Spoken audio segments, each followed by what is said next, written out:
Welcome to Locales Unknown. This podcast gives you the tools you need to choose your next travel destination and the tips you want to be able to explore like a local. Here are your hosts, Chris and Winfield. Hello, everyone. Welcome to another episode of Locales Unknown. And today we have the pleasure of talking with Misha Andreev. He is from the Ukraine, which is a place that I just returned from not too long ago and really enjoyed. So, Misha, thank you for coming on today. It's a pleasure to speak with you. Why don't you give us a little bit of background about your experience, what you do, and what you'd like to tell us about your beautiful country? Thank you for inviting me. My name is Misha, you already said it, and I'm 18, and I basically live whole my life in Ukraine, and honestly, I didn't I didn't go abroad for now, but I really want to. I have my cousin Elena McLeod. She's a YouTuber, so I watch her a lot, and I really like her content, and I also her part-time editor. I really love shoot content, video or photo, and just be creative. That's my passion. That's awesome. Definitely. So the content that you shoot, is that just in and around the Ukraine? Are you doing anything in particular, or? Right now I'm working for some real estate company. It's called Office Finder. So I shoot offices and buildings for them, that's that's my job. Nice. You get to use drones? That's awesome, man. Yeah, I I just started to learn how to use it, but I already have some basics knowledge, and I like it. Yeah, I see a lot of drones when you're out traveling, for sure. I'm sure Winfield could attest to this. It's just so much to carry around and learn, and one wrong move, and all of a sudden that very expensive tool is gone. Now you're shooting buildings and everything. I hope you're not, going up to the edge of these buildings or cranes and hanging off, are you? Because I see plenty of videos over there of guys just kind of putting one foot off the ledge. I had a couple of scary situations, but it's okay for now. Okay, all right. No, definitely, as Chris said, with the drones, not to mention all the legal issues that come in with that. That's a lot to handle, but really cool shots and a lot of fun to basically control something from the ground, but to be able to go so high up and to have those sweeping views and shots. But you mentioned definitely shout out to Alina, and she was actually the inspiration of how we connected. I watched some of her videos on YouTube about Ukraine, Bulgaria, etc. She really has a great channel and a great following. And particularly one video that Misha was involved in was regarding a town that's a little bit outside of Odessa, which is truly off the beaten track, kind of a small seaside town. I think it was about 20 kilometers. And really interesting video about how not only the Black Sea and all of its other areas apart from big cities and better known places, but that Ukraine has so much coastline that is really, I would say, undiscovered, especially by foreigners. Yeah. And I also participated in one more video on her channel. We was in Kharkiv. We were in Kharkiv, and we shot video top 5 things what to do in Kharkiv. But I was like a cameraman there.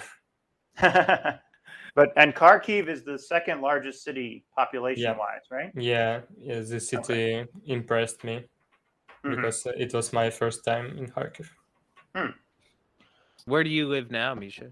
I live in Kiev with my family. Okay, yeah. No, I was just going to say, can you give listeners a little bit of an overview of the Ukraine? Because typically, especially in the West, all we hear is Donetsk, separatists, war. Yeah. Ukraine is the largest country in Europe, 45 million people.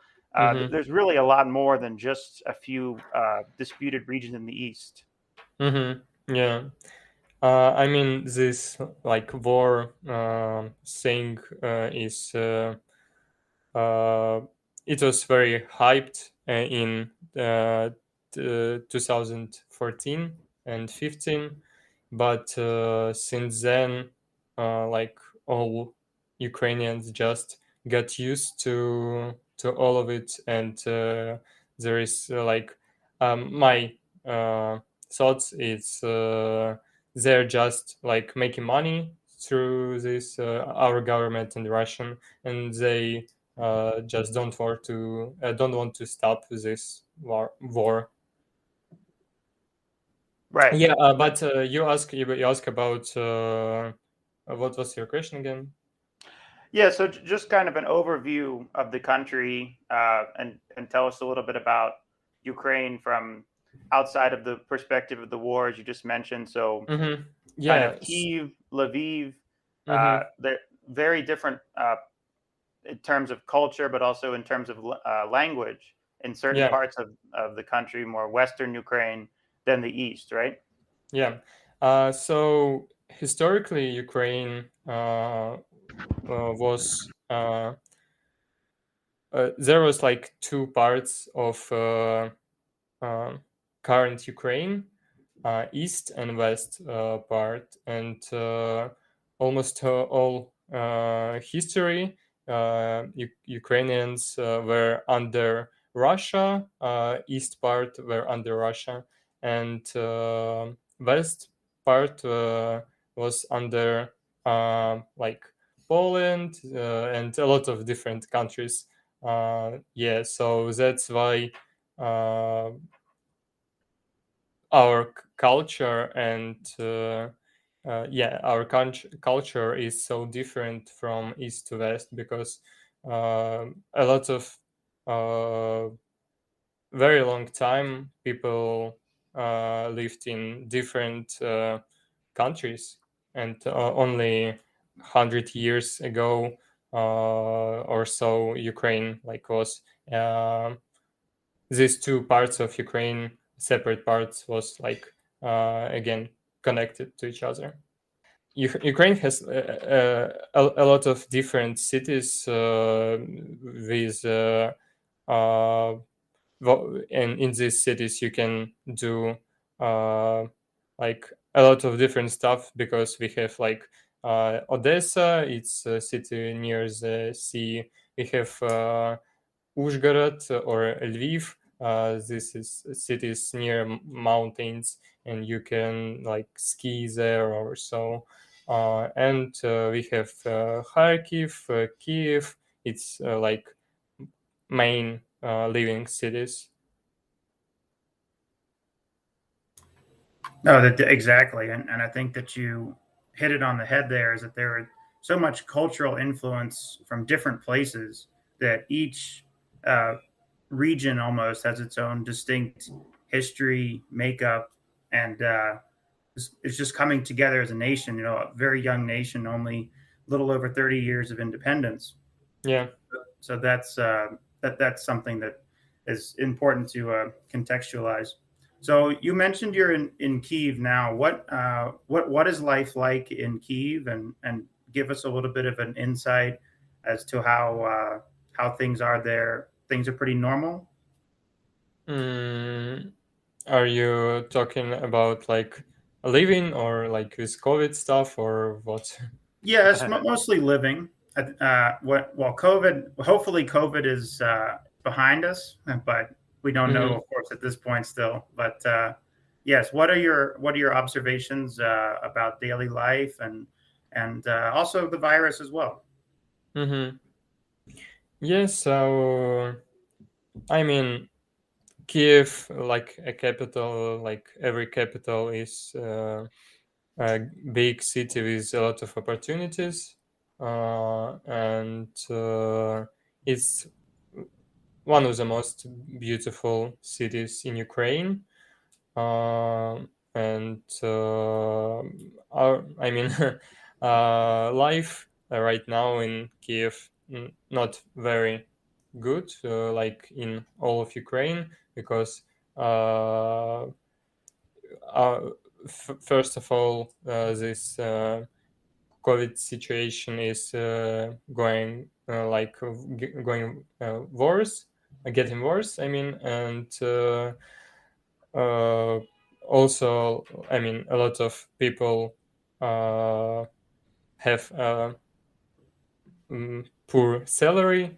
So, I mean, Ukraine is a good country for travelers because we have like cheap everything except real estate prices. But for like citizens, Ukrainian citizens, it's like a not perfect country. We have a lot of problems in our society, government, and everything. No, unfortunately that is the reality. But as you mentioned, for travelers, I think it's very different in the sense that I know when I was in Kiev, I was just blown away by the beauty of the city. So many churches that I've just the architecture, the art, I mean, I found the city center very clean and culturally, it seemed distinct from Russia. I've only been to Siberia in Russia, but it seemed as if it was a totally different style, and there was, as you mentioned, a lot of different influences from different parts of not only Europe but even other areas such as Turkey and things of that nature. Mm-hmm. And have you been to Kharkiv? No, not yet. That's definitely on the next trip because I know Mm-hmm. Kharkiv has a very different style of architecture. It's much Yeah. more Soviet in that sense, right? I was thinking actually the same. I was thinking that Kharkiv is like very Soviet kind of like a city, but when I uh, got there for the first time, and especially in the city center, I was like shocked because it so different if you compare it to Kiev, and it has like very interesting architecture and also a lot of churches, different churches, and a lot of fountains, and it's very clean, especially city center. Because in Kiev, I wouldn't say that city center is clear because we don't have a lot of trash cans. And in Kharkiv, every 10 meters or so, there is a trash can. And also, I like um, parks in Kharkiv because there is like a lot of parks and especially Gorky Park. It's like very huge and very modern. So they spent like a ton of money to make this happen. And how close is that to Kiev? Kharkiv, 5 hours on like speed train. Okay. We have like two trains, one overnight and one like day train, so around 5 hours. I'm just curious because generally speaking, when travelers over here in the US speak about Europe, our minds race to Western Europe. And it's only later on that we talk about more of the Eastern side and eventually get over to Ukraine and that area in general. Do you find that you've bumped into a lot of US tourists in Kiev or travelers? Mm, over the last 5 years. I mean, if we forget about COVID, over the Yeah, last sure. 5 years, yeah, I found that there is a lot of tourists. Like Kiev became like more popular destination, and maybe I mean I think there is a lot of different factors that influence all of this, and maybe one of them was like this TV series Chernobyl from HBO. Yeah, because when it just went live, I think like a lot of people went there because of it. A lot of foreigners. Yeah, it's interesting. Did you find that changed a little bit of the culture, or overall just vibe of this city, having more influx of tourists, maybe to accommodate them in general?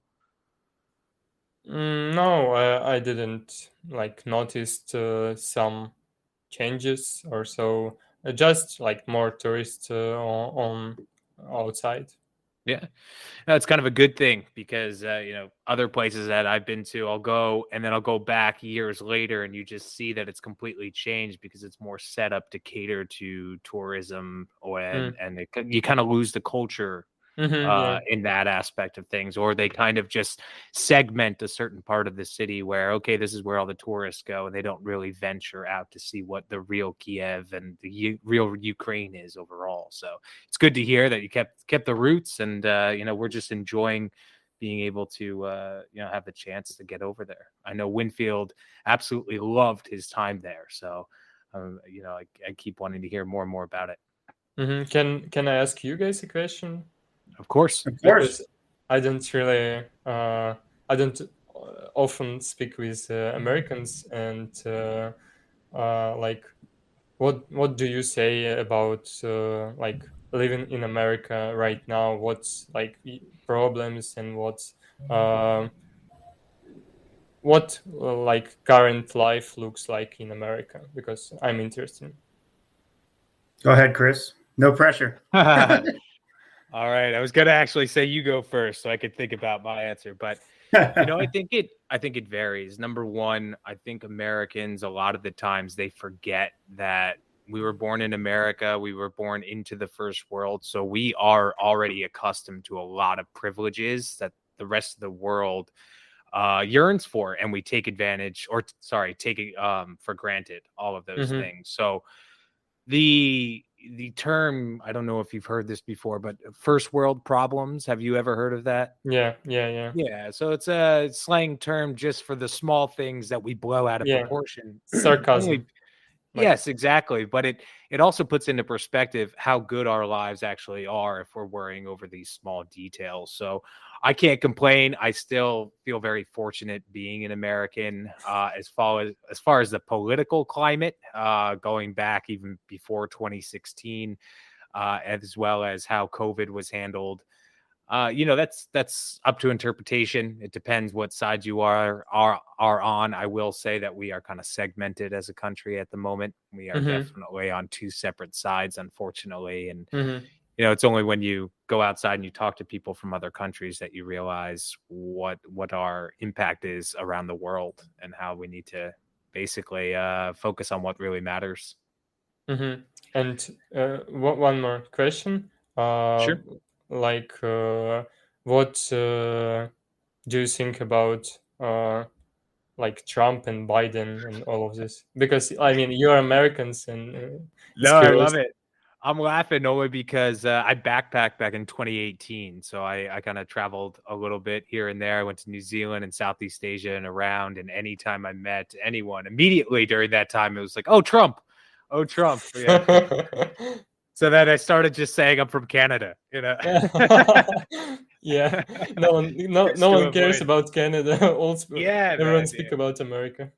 I'm not tapped into the political climate overall. So I think Winfield's the better one to answer this question. I will say, though, as far as my daily life went in America and when I was on the road, the decisions made at that high level did not trickle down and impact my day to day. So I tried to stay clear of the fluff, just like a running theme on this show or our podcast here is that what the talking heads have to say as far as, the bad places to go or the stigma behind certain regions of the world. When you actually go there, you meet that people are extremely welcoming and warm. So there's that disconnect there. So the same holds true for politics and real life. But Winfield is more tapped into the scene, so he can give you a better answer. Well, Chris just took all my talking points, but he is right on the money with what he said.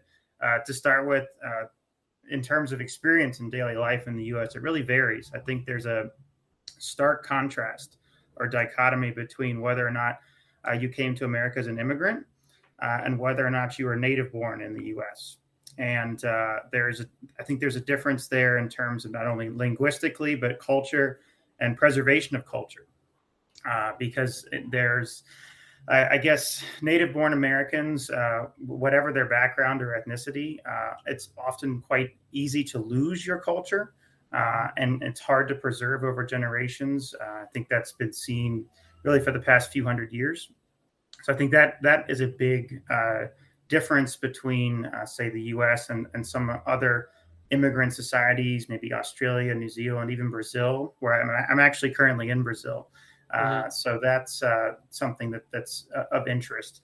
And I would say that, yes, we by and large are extremely spoiled. We, as Chris said, have access to first world conveniences. We can order anything and everything to our doorstep. We, in most areas of the U.S., have safety, have economic opportunities, and things of that nature. Of course, these are big generalizations because we're obviously going through a large financial crisis that's a result of COVID.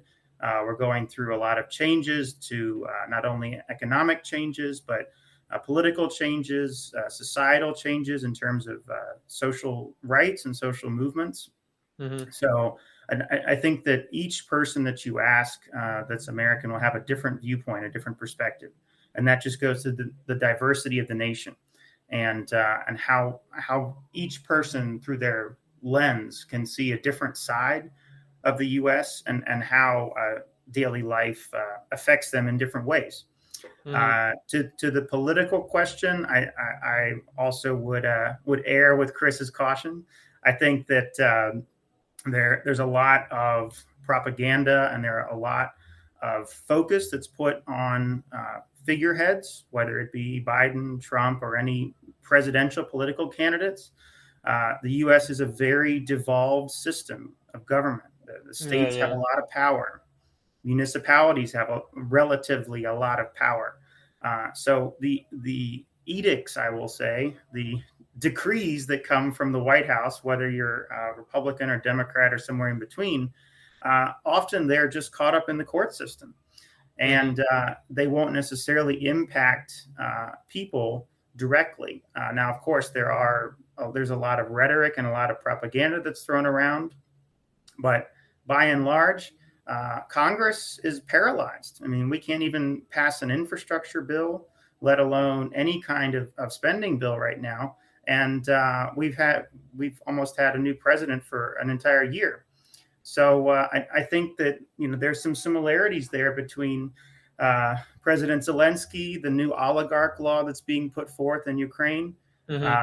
There's obviously I've heard a lot of press about that. I don't know too much about it, but it seems as if this law is being targeted on people that have a lot of power and a lot of monetary wealth and political power in the country. But some people are saying that has to do more with the fact that the oligarchs that back Zelensky, he's trying to favor them with this law and put other political rivals out of power. So I don't know. These things are complicated, but I hope that answers your question. Mm-hmm. Yeah, thank you. And yeah, you're right, because I think, every one of us take some things for granted because we just got used to it. But you guys don't even realize how to be like native Ukrainian or another, I can say, third world country. And one very important like thing for me is that really affect not only me but half of the population of Ukraine is our military system, because you guys have like I'm not sure if that's like a right term, but contract army. So you can sign up. Volunteer. Volunteer army. Yeah, No right. draft. Correct. Yeah, volunteer army, and we have like opposite. So you like every man before 27 like must go and serve to our country for at least year or a year and a half if you didn't go to university. Yeah, so that's like very important topic for all of the men in Ukraine, and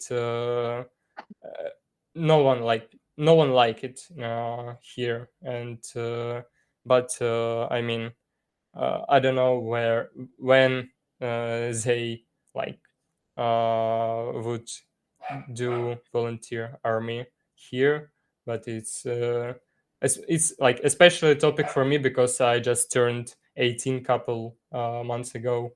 Yeah, so this already affect me in some point.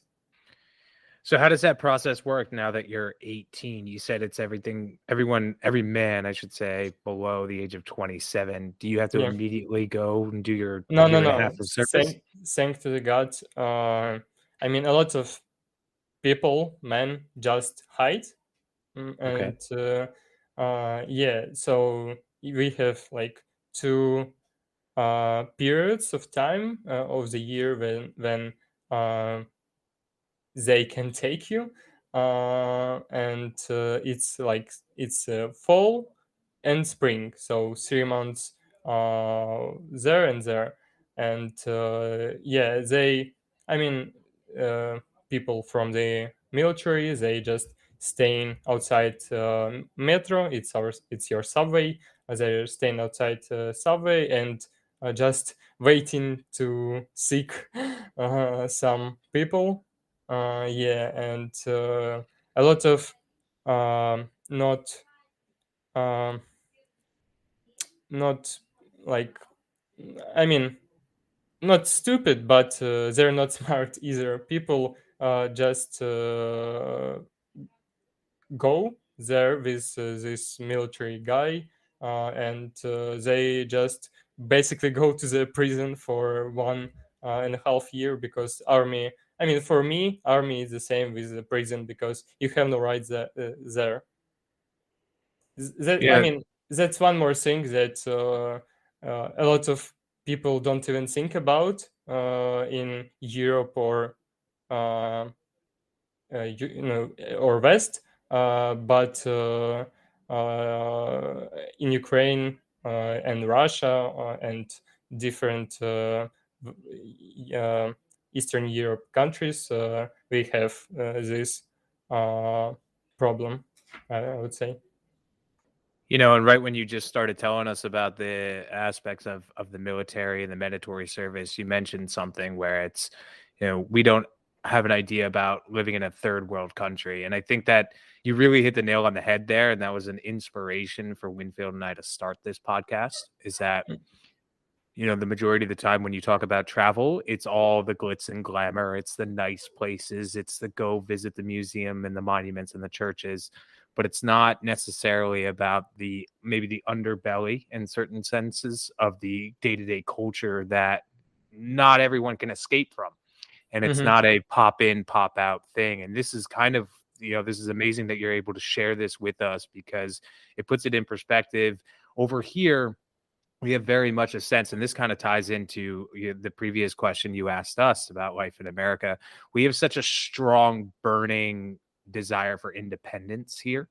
not only just as a country, but individuality, where it almost tips the scale to the wrong side, where it's all about me and getting success individually, and we don't necessarily think about country first always. So when other countries have these mandatory services like Israel, that it's a good thing, it's bonding of the country, it's putting country first above the person. So to actually hear what it's really like on the ground, where this isn't appealing to someone that needs to do this, I think it's important for people to know those type of things regarding, how ingrained that is in the culture and how it's affecting your daily life. I mean, you're at the prime age, so how you take where you're going to go from this point on is kind of going to dictate the next couple of years of life there. So Yeah. it's interesting, and I appreciate you sharing that information. I mean, it can't be easy. So Yeah, thank you. No, exactly. Chris makes a great point. And I can speak from experience, having lived in quote unquote third world countries, which I think in and of itself is a misnomer in certain instances, but it's nonetheless a term of classification. And I definitely think that as a foreigner living in another country, you have a different standard by which you're treated than a local. And obviously that's wrong, but that's kind of the way things operate. And so, as you mentioned, what you're going through. I mean, for instance, the U.S. hasn't had a draft since the end of the Vietnam War, and there's nothing that we could relate to personally, but it's something that nonetheless has a really strong effect on your life. So, as Chris said, thank you for sharing that with us and pursuing. I'm assuming you're going to pursue university. Yeah, that's one more thing what I want to talk about. Yeah, a lot of people, I mean, a lot of men just go to the university because of this thing, because you can at least escape for another 5 years or so. And even if, for example, some guy don't want to go to the university, but he don't want to go to the army as well, so he will just choose university. Yeah, but I'm decided to not go to the university. It's I don't know, I think you have, like, Americans, more good, I mean, for example, parents have more good relationship with their child if even if he or she don't go to university. But here, a lot of parents, thanks God, my parents, not one of them, but a lot of parents would just insist to child to go to university. Yeah. No, exactly. And I think that definitely depends on the family, but you're right that there are alternative paths here. Of course, it just depends on your what you want to do with your life. And as Chris went back to earlier, individuality is very much a core ethos in the U.S. So in that same spirit, why don't we talk a little bit about some of the more adventurous experiences in Ukraine? You mentioned the mountains up in the northwest. I actually went down drove from Kiev to Kamianets-Podilskyi. I know I mispronounced the last part. Yes, yeah. Podilskyi. Thank you. Kamianets-Podilskyi. Kamianets-Podilskyi. Okay, thank you. Yeah. Third time's a charm. But not even gonna try. But this is a really interesting castle town that's off the beaten track, right? Very close to the Moldovan border. And there was a zip line that went across this valley. And shout out to my friend Matt Elizio. I said, we've got to do this. And he had some second thoughts. And I just hopped right on and I just went flying across this valley. And I thought to myself, this is really liberating. Of course, I didn't know anything about it when it was last maintained. Was it from Soviet times or not? But it was fantastic. So tell us some, of course, Chernobyl as well, you mentioned earlier. So tell us some of your favorite adventures in the Ukraine. Yeah, so I've been to quite a few cities because I haven't got opportunity to leave Ukraine yet. But I in Ukraine I visited Lviv, Kharkiv, Odessa multiple times, uh, Lutsk, uh, and some other kind of small cities. Yeah, and I was in Carpathian mountains a couple of times, and yeah, since my first time, I just fall in love with mountains and with this nature and beauty. So this is my favorite place in Ukraine so far, and I went there 3 times. I think, yeah, first time I was 11, and my last time we my sister, me, and our friend we went to hike, and our 5 day hike. Yeah, and so we were sleeping in like in the forest with the tents. It was like very cool experience, and yeah. So my favorite like place in Ukraine is definitely mountains, and then I mean I I like Lviv, Odessa, Kharkiv, but they're like very different, and uh, I can just compare them. Yeah. I'm so happy you brought up the Carpathian Mountains, just because it's something that's very appealing for me regarding Ukraine. A lot of people are just going to think about the cities, Kiev, Odessa, and of course, Chernobyl is definitely in the spotlight, even before the HBO show. But the Carpathian Mountains, and I know I'm not pronouncing that correctly, has always been appealing for me. So I know they go from up through Romania, Ukraine, Yeah. all the way up into a little sliver in Poland as well. But there's so many trekking opportunities there. Seeing the various pictures and the various summits that you can do, nothing looks too technical. So to hear that you've done your 5 days with your family and out in the mountains and the woods, I mean, that to me just sounds perfect. Yeah. So it gets the nod, and that's definitely something now up on my list to do. So how accessible is it to go from, let's say, Kiev over to the mountains to be able to get out there and trek? Is that a long journey, car ride, train? No. It's very easy. You just book a ticket for a train and take overnight train, and you are there. That's an experience in and of itself, an overnight train. What are they like in Ukraine? We have like different trains and different options. We have like this third class. We call it Platzkart. It's a 54 dorm room, if I'm not mistaken. And yeah, I mean, usually people take this overnight because it's very cheap and you're basically sleeping, so you won't pay like more money for your ticket.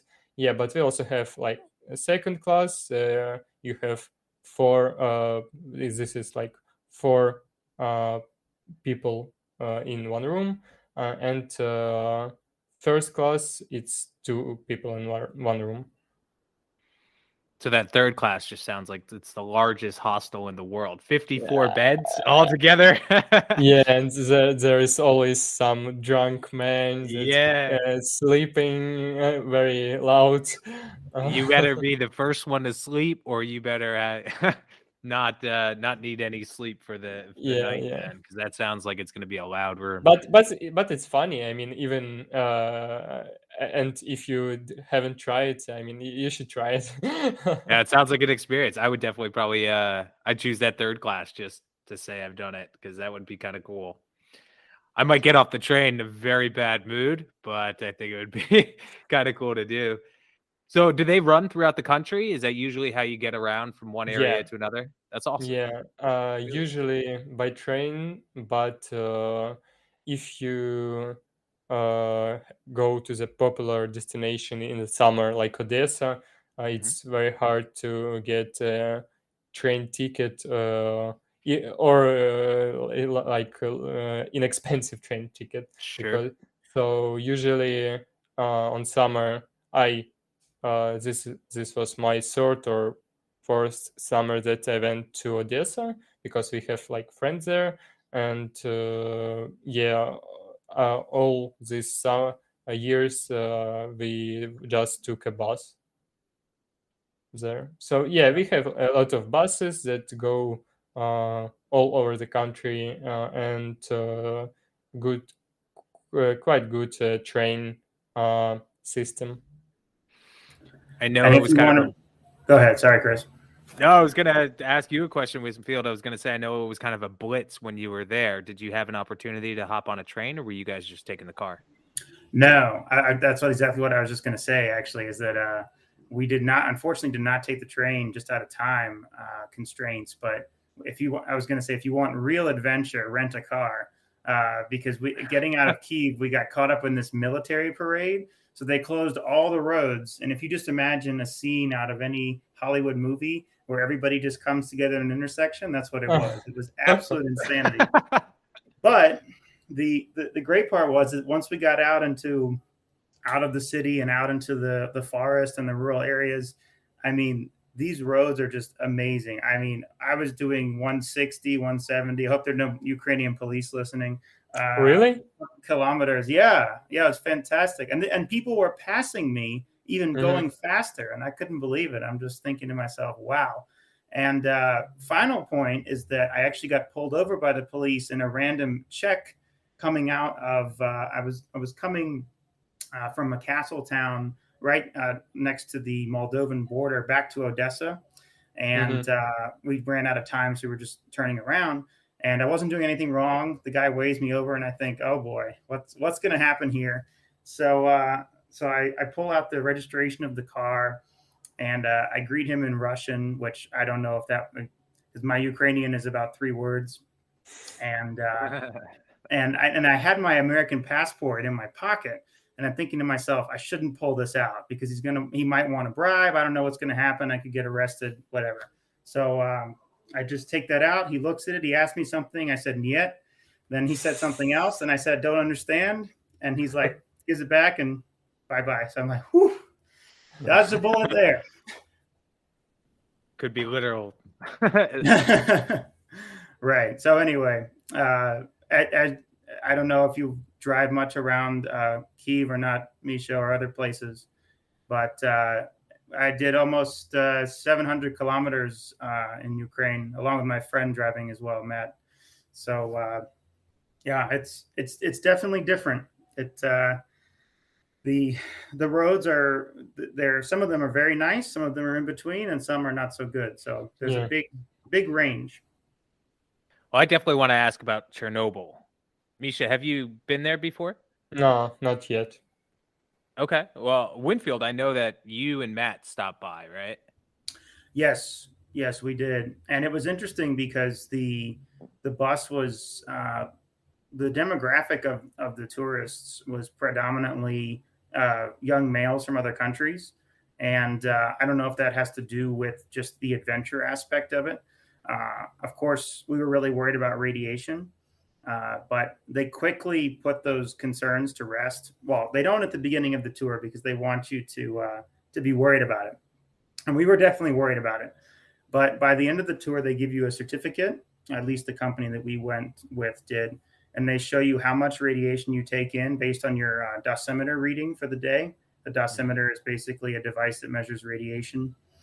And it shows that the amount of radiation that you took in, with the average on the bus was 0.0002, is not even 1/10 of the amount of radiation you took in to come in on the flight from the US, as an example, to Ukraine. Obviously, if it's from Europe, it's a little bit less, but cosmic radiation in the sky is unavoidable. So it really just kind of puts into perspective that if you're careful and you're with a group or a registered tour guide, they're going to take you to the places that you want to see, but they're also going to keep you safe.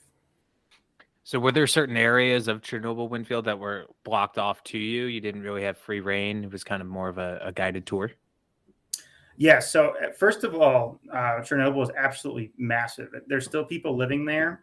A lot of people have moved back to the village, and it's still an operational. Yeah, they still have operational facilities that are working there. So it's really undergoing a renaissance, and a lot of nature has grown back. So you'll see some of the pictures and documentaries and otherwise where you'll just see wildlife walking around everywhere, or just places that were totally cities that were built up. They just have they're full of trees now, and they're completely reclaimed by nature. So it's interesting, but you can't walk around on your own. That's not allowed, especially within the exclusion zone. You have to be with a guide for obvious reasons. And but it's definitely, they will take you to see the highlights, but it's a full day. You're going to be out for 10 hours at least, unless you stay overnight at the canteen, which is very Soviet. It's authentic. You should definitely check it out. Misha, I'd be interested to see what your thoughts are as to what life is like there, and whether or not it's kind of reflective of Ukraine in a general sense for rural living. Yeah, we have. I have actually watched tons of videos, and after Chernobyl blew up, a lot of there is like some people or writers, I think, create a new genre of books, and now we have this popular game called Stalker, and even now a lot of like people illegally going to Chernobyl to see a lot of places, and there is a lot of videos on YouTube how they going there by themselves and doing this illegally. And we call them stalkers. Yeah. These are the same guys that are gonna go into the top of these cranes and just hanging from like one hand. I mean, I watched one channel, and yes, it was like actually like roofer. He was, yeah. Wow. It's but that you're exactly right. That was a big topic of conversation on the tour, is that the authorities wanted to shut Chernobyl down to all visitors and tourists because there's some people that are breaking the rules and going off on their own without dosimeters, without any idea of where they're going. And you can still sustain very intense radiation poisoning, because a lot of the areas that have high radiation, excluding the Red Forest, even near Sarcophagus and Reactor 3, there are a lot of areas that are still undiscovered as to where the radiation went, because wind has blown it all over different areas. Interestingly enough, the first country to detect that there was a problem. Yeah, it was some Sweden. Europe country. Yeah. Yeah, exactly. Yeah, because it was in USSR, so they denied always that anything had happened. They said it was a minor accident, but the whole reactor was on fire at thousands of degrees. So, no, it's truly a place that's you have to see if you go to Ukraine. But on that note, Misha, I think it's time for our signature lightning round, where we ask you 10 questions. And are you ready? Yeah. Okay, great. So one wish, what would it be? Being digital nomads full time. You just hit that on the head for all three of us here, I think. Well, Chris is already living that life, so. Well, soon enough. But those drone skills are going to come in handy there, Misha. Yeah. If that's what you're looking to do. Which country would you like to visit the most, and why? It's a hard question, but I assume USA, because it was my dream since childhood, because I consume all content from America, like movies, TV series, books, music, everything. And I really want uh, to have like journey in America with a car, do road trip from like west coast to east, or east coast to west, and just watch and just see, like, maybe not every state but a lot of states, because they're so different. And yeah, I really love uh, nature and cities in America, and I really want to go there. No, definitely. And when you come, be sure to contact Chris and me, and we can however we can help you out. We'll Yeah, be and happy to. Absolutely. I think you come to Ukraine earlier than me to America. You can write me in DM or so. Oh, definitely, definitely. No, I'll be back in Ukraine for sure. As I said at the beginning, it's truly an amazing place. So on that same line of thinking, what's one thing in Ukraine that you really want to do that you haven't done? Mm-hmm. Mm, yeah, maybe it's actually visiting Chernobyl. Yeah. That's definitely something that's very important. And what was really interesting as well is that most of the tourists that were on the tour that I was on were foreigners. They said that Ukrainians didn't want to go to Chernobyl, and it's only something like 5% of the visitors are Ukrainian, which I thought was really interesting. Mm-hmm. And one more thing, actually. Second, I would like to try skiing, because Hmm. I haven't tried. Yeah, so that's my second thing that I would really like to do. You can do skiing or snowboarding. Either I want to try Yeah. and skiing and snowboarding. Both are fun. Both both are dangerous, but both are Yeah. fun. Yeah. What's the strangest thing you've eaten? Oh, it was actually not so long ago. I think a week ago. I tried durian. Oh. Korean. Oh Yeah, man.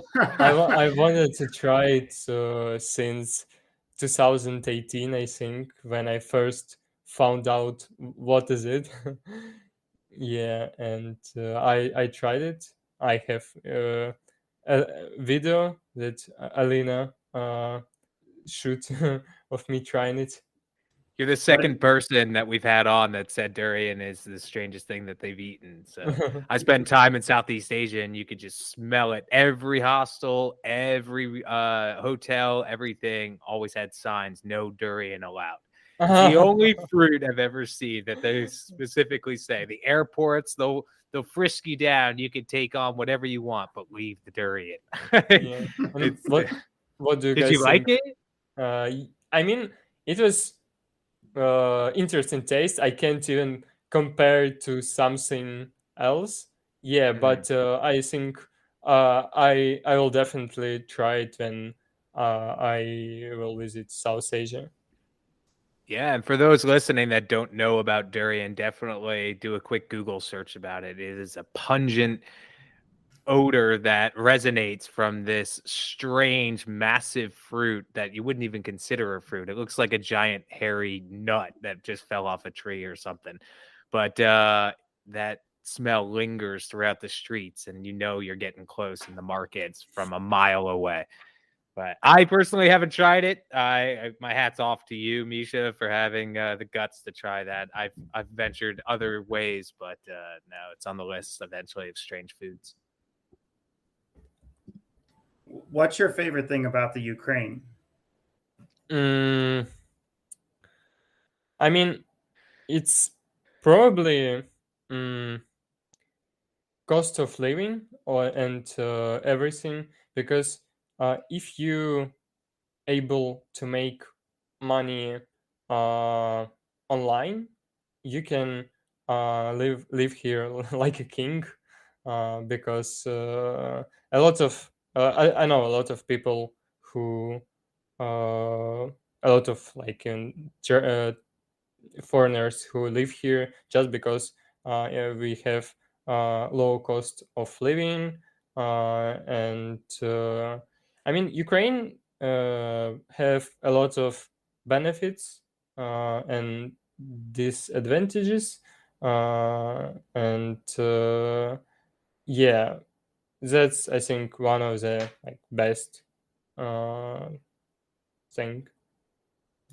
You're exactly right, and you hit the nail on the head, because I've definitely looked into living there, considering that the U.S. dollar right now, it's 26-1, and the euro is almost 30-1. So you can really, if you like a European style of living, you can really attain that there, and it's possible to do. So that's a great point. What's the must see tourist attraction in the Ukraine? There is quite a few actually. So my favorite is mountains. I already said it, but I would suggest to see uh, Black Sea and Odessa and Kharkiv. I love Kharkiv, and yeah, Kiev. It's like must see, of course. Yeah. No, definitely, all great places to visit. And what is one tip that you have for travelers coming to the Ukraine, or just in general, even? Mm-hmm. Mm-hmm. Mm. Like first that got to my mind was be careful with women and with especially Odessa women, because there is a lot of scam there. Uh, yeah, and I heard like a lot of stories when some rich a foreigner come there and fall in love in some Natasha, and they just scam this foreigner. So be careful with with a woman. Everyone's just looking for love, Misha. You just never know. Yeah. Yeah, Chris has has it on the head there. But yes, definitely be careful. But there are, as you said, like in any place, there are wonderful, welcoming people. Most of which everyone I met on my trip was incredibly helpful and nice. But you do have to be careful. So that's an important tip. Thank you for that. And what motivates you to travel personally? Mm, I think my uh, this feeling inside me of that I have, I just want to discover the world and see a lot of different uh, places and cultures, and just uh, see new things. Yeah, that's like my main motivator. We can definitely relate to that. I know Chris has a similar vision, as do I. So it's seeing something new is really that's what travel's all about. And Yeah, they even take it a little bit further, not to interrupt there, but I mean, it's more than just seeing, it's feeling too, right? So we see so many things through the screens. You say you absorb so much content from the US alone, but it doesn't do it justice. You know, when you put yourself there, whether it be us going to the Ukraine or eventually when you're going to come here to the US, being there, feeling it, smelling it, you know, it changes everything, and it Yeah, offers I an can't entirely new even perspective. imagine what my feelings and what my uh yeah, what I will feel when I come to New York or or LA, because I this is like my dream. That's what it's all about, is having those feelings that will never go away either. You know, those are Yeah. those defining moments in life. Definitely lifelong memories. And we talked a little bit about this earlier, but what mode of transportation do you recommend to get around in the Ukraine? Mm-hmm, mm-hmm. I mean, it's up to everybody, anyone, because if you have a driver license, you can rent a car here and go from city to city by car. But if you want to understand how our train system work, and yeah, I would suggest to go either car or train. Yeah, because I don't really like buses. Third class cabin all the way. Yeah. Chris is ready for 54 beds. I just can't even put it in my mind. You know, you're on a train and you just keep looking down this hallway and it's just nothing but beds. So I it'd be mean, interesting. there is a walls. It's like rooms without doors. When there is Okay. four beds. Yeah. Oh, see, in my mind, I just pictured one long hallway with these No, like no, no. hammocks hanging on the side, you know, like an old ship. 3 All right, cars. all right, maybe second class then, depending on how the month's going. And the final question is, if there's one experience that you could relive in your life, what would it be? Mm, I mean, I don't really know the answer because uh, I have a lot of different good and bad experiences, and I love all of them, and yeah, I just can't answer this question because it's very hard to uh, find this one thing in my memories.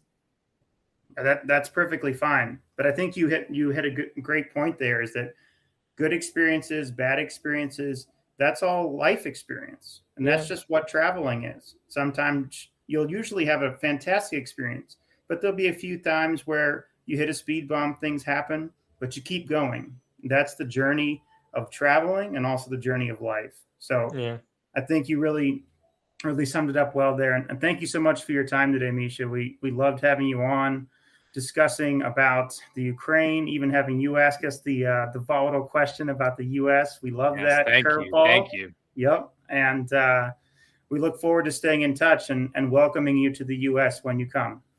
yeah. Thank you guys for inviting me. And also, I'm just curious because I'm not native speaker. What do you think about my English and how I speak? Perfect. Perfect. Thanks. I Yeah, was actually going to ask great. you how you learned English, but I can answer this question. I mean, I watched a lot of uh, TV shows, TV series, and a lot of YouTube content. And I was starting with Alina's channel, and in the beginning, she was speaking so fast for me. I couldn't understand anything. Yeah, but then I just with time and with consuming all these new words and information, I just somehow uh, started to understand what people are saying. Yes, sometimes I used translator, and but I mean, right now per- I almost perfectly understand what people or what people in a movie or YouTube are saying. Yes, there is some unknown words for me, but I almost perfectly understand what people are saying. But my speaking uh, isn't perfect. Yeah, but uh, I'm still learning, so I think I need just like more practice because I mainly my current level on this point because of Alina. I speak on English with her a lot, and she really helped me to improve my speaking. I think you're doing great for someone who's self-taught by absorbing content. It's Thanks. very, very impressive. And as far as the learning process goes, it's an ongoing, lifelong process. There's always going to be new ways to express yourself. Your expressions are going to be different as well. So don't worry about that. But you have a strong foundation. It was really a great conversation. Never once didn't understand you, or you were fluent and everything. So thank you. Yes, thank you again, guys. Have a good day. Thank you. Yeah, Same you to too, you. buddy. Have a lovely evening, Misha. Take Stay care. in touch. Yes. Bye-bye. Talk to you soon. Thanks. Bye-bye.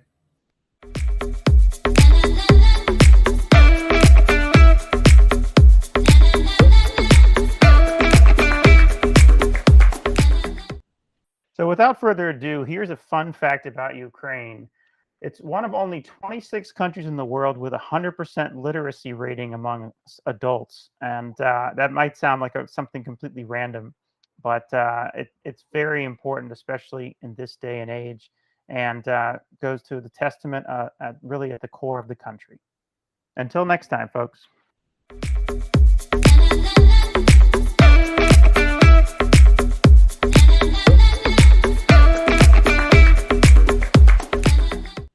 Well, there you have it. Another fun fact about a locale unknown. Thank you, Winfield, and thank you, everyone, for tuning in to another episode with us. We started this podcast in the hopes of shedding some light on the various destinations out there in the world that might be more off the beaten path. And we're hoping we're accomplishing that goal by bringing on our friends and our various guests to give us some insight about their various locations and what to do in the areas. So if you like what you hear, make sure that you follow us on all the podcast platforms as well as the social media platforms out there, because we're back every single week. I wouldn't want you to miss what we have coming up. We already have a couple great guests in the pipeline that we are very excited for, and I think you guys will be too. So we are on Apple Podcasts, we're on Spotify, we're on Google Podcasts, we're on all the other platforms. Locales Unknown. Go ahead and hit the search. When you find us, be sure to hit the follow or subscribe button. And if you're an Apple Podcast user out there, please let us know how we're doing. We're building this for you guys. So scroll down to the bottom of Apple Podcasts and go ahead and leave us a review and maybe some comments there. Also on social media, we are very active on Instagram, on TikTok, on Facebook. We have our YouTube channel, so feel free to go ahead and drop us a line. We have our website, localesunknown.com. You can find all of our episodes there. And if you want to reach us directly, we have our email address, contact@localesunknown.com. Maybe you have some suggestions for us. Maybe you want to introduce us to someone that you think might be a great fit for the show. We are all ears. So once again, thank you so much for listening. We'll be right back here next week with another great episode somewhere out there in the world. Stay tuned.